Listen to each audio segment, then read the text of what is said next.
Nothing, and I mean nothing, demonstrates the hypocrisy of the Liberal left when it comes to what should be the completely innocuous task of buying beer and wine at the corner store. But welcome to Ontario, where too many politicians tend to lose their marbles at the mere thought of Buddy buying a Bud Light at the local variety store.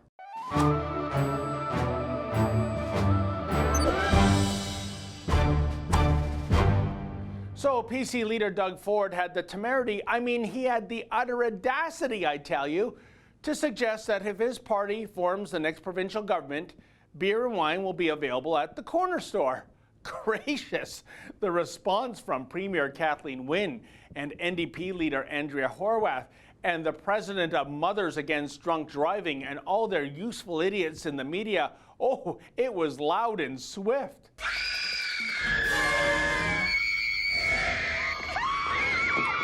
Oh my God, it was as though Ford was suggesting he was going to take away a woman's right to breastfeed her newborn baby. Just think about it, beer and wine right next to the salt and vinegar potato chips and the gummy bears. Boom, it's the humanity! In a Huffington Post article, Premier Wynne called Ford's plan reckless. Here's what she said. You could have a situation where you have marijuana and beer and wine beside the candy bars. That's the image we have to reconcile. Hey, Premier, you don't have to imagine such a scenario, for it already exists. Yeah, right here in Ontario.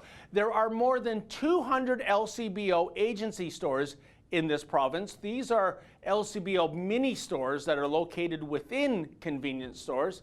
You see, folks, if an Ontario community is too small to support a standalone LCBO, then the people running the convenience store and the people living in that community are, presto, suddenly socially responsible enough to buy beer, wine, and even hard liquor at the local ma and pa shop. How do you square that, Miss Wynne, that an Ontarian living in, say, Carleton Place is mature enough to buy booze at a convenience store, but an Ontarian living in Toronto lacks that maturity? Give me a break. Then there's MAD's Andrew Murray, who said Ford's plan would be a, quote, major step backwards, end quote, on all the progress the province has made on curbing impaired driving.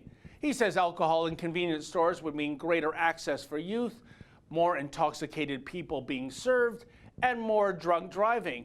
Oh, really? Based on what data, Mr. Murray? Based on what thought process? By the way, folks, the impaired driving rate in Canada is at an all-time low right now, but if you believe Mr. Murray, being able to pick up a six-pack of Labatt Blue at Max Milk is going to turn Ontario's highways into a drunken demolition derby. And then there's the NDP's Horwath, who says she opposes Ford's proposal because Ontario's current system is already working fine. Oh, really? Define fine, Ms. Horwath. Fine by whose benchmark? You know, it's also unintentionally funny. On the campaign trail, both Wynne and Horwath like to say how much they're all about going to bat for the little guy and how Doug Ford is in the pocket of big business. Well, take a look at the operators of so many convenience stores. Many are first-generation Canadians putting in more than 80 hours a week trying to make a living on razor-thin profit margins. These are the little guys, but obviously Wynne and Horwath are far less concerned with them and far more concerned with big public sector unions in which they are beholden to. And newsflash, those people running convenience stores are already entrusted to sell age-restricted products, from tobacco and lottery to adult magazines and fireworks. Oh, but beer and wine? Oh no, if that were to happen, we'll just end up with an Ontario in which, 12-year-olds are getting plastered on Colt 45 in convenience store parking lots. That's what Horwath and Wynne and Murray would like you to believe.